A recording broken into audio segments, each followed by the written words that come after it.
नमस्कार मैत्रिणींनो, स्वागत आहे तुमच्या आवडत्या चॅनलमध्ये ज्याचं नाव आहे स्वादिष्ट सुगरण। आज आपण कालवं बघणार आहोत, त्यांचं थोडंसं रस्सा बघणार आहोत कसं करतो। तर याच्यासाठी आपण कालवं घेतलेली आहेत, 1 वाटी लसूण घेतलेले आहेत 7 ते 8 पाकळ्या, कढीपत्ता, एक छोटा बटाटा घेतलेला आपण खूप बारीक कापून घेतलेला आहे, अर्धी कैरी घेतलेली आहे, 2 कांदे घेतलेले आहेत आणि कोथिंबीर।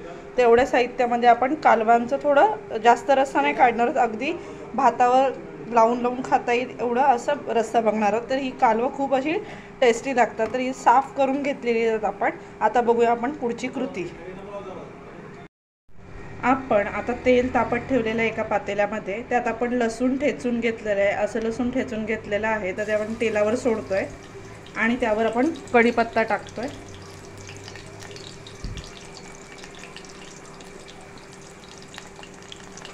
तर लसूण थोडं आपण लालसर होऊन देऊया आणि मग याच्यावर आपण लगेच कांदा टाकूया। कांदा छान असा परतून झाला की मग आपण बाकीच्या वस्तू टाकणार आहोत। आता आपण कांदा टाकून घेतोय।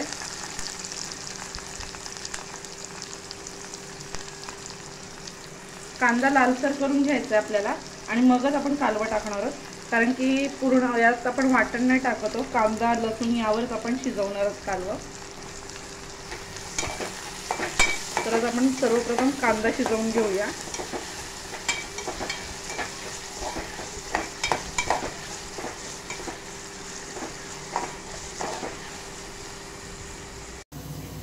कांदा आपला परतून झालेला आहे, तर आता आपण यावर हिंग टाकूया थोडंसं, नंतर हळद,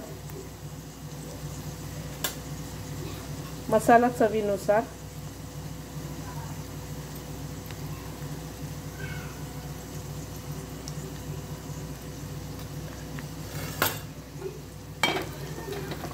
आता छान असं आपण मिक्स करून घेऊया आणि लगेचच आपण यामध्ये जे बटाटे घेतले होते ते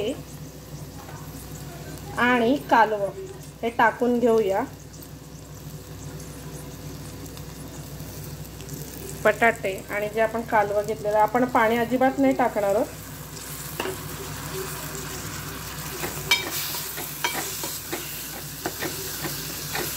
छान असं मिक्स करून घेऊ आणि लगेचच मीठ टाकून घेऊया।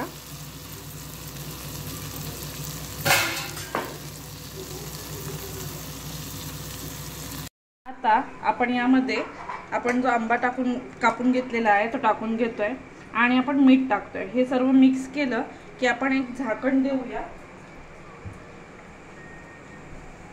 एक 15 मिनिटं आपण झाकण देऊ आणि मग सर्व शिजत ठेवूया। मीठ टाकते चवीनुसार।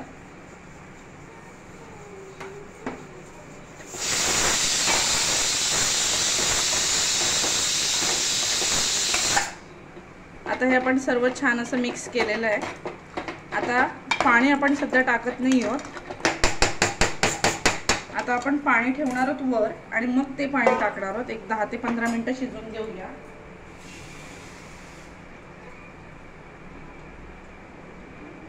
आता वाफेवर पहिले शिजवूया आणि मग हे पाणी गरम झालं की त्यामध्ये आपण ओतणार आहोत।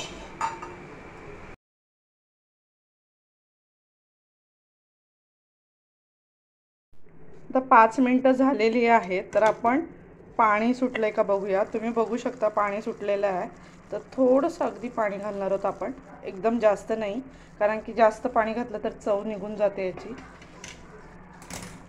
चव निघून जाते म्हणजे चव लागत नाही। तर आता आपण आंबा आणि बटाटा शिजेपर्यंत कालवं शिजवणार आहोत। तर आता अजून एक 10 मिनिटं शिजवून देऊया। थोडी कोथिंबीर घालूया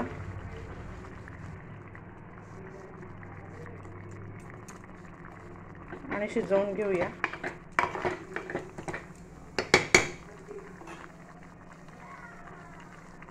पुन्हा झाकण ठेवूया आपण आणि 5-10 मिनिटं शिजवून देऊया।